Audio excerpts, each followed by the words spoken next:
Today, a 35-year-old cold case remains just as open and unsolved as it did on the day it occurred. And this week's Mystery in the Mountains, we tell you the story of the murder of Linda Moore. All murders are tragic. All murders are senseless.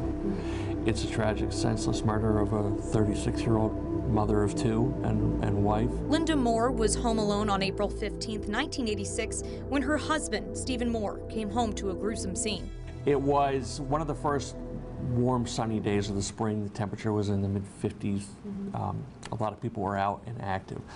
Linda herself had been seen outside, you know, in the late morning, early afternoon hours on a chaise lounge. You know, she had a radio, listening to a radio, you know, just soaking up the spring sun. The couple lived on Route 121 outside of the village of Saxtons River, Vermont. Shortly after 3 p.m., detectives say that Stephen said he came home to find Linda dead on their living room floor. Now, based on the information I have and the investigation that was done back then, there was no indication that it was a forced entry. Nothing was ransacked or out of order in the house. The assault had occurred and then the assailant had left right after. Vermont State Police say Linda had been stabbed more than 20 times, and the murder weapon has never been found. She fought valiantly.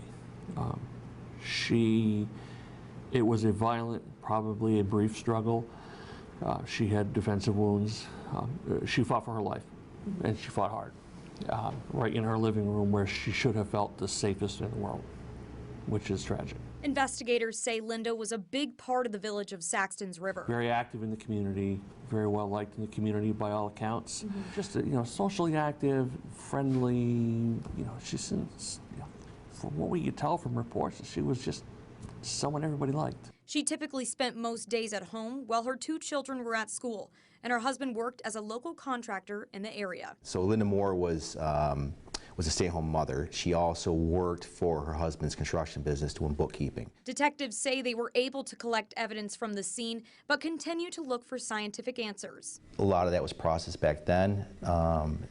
Even to this day, stuff is still being processed because of new technology and the tools that we have now to do some of the things that we couldn't do back then. As far as suspects, there was never a lead suspect that we know of. It's really kind of a whodunit.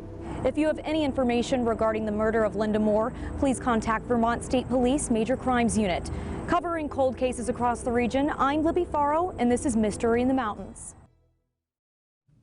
Here's Trevor.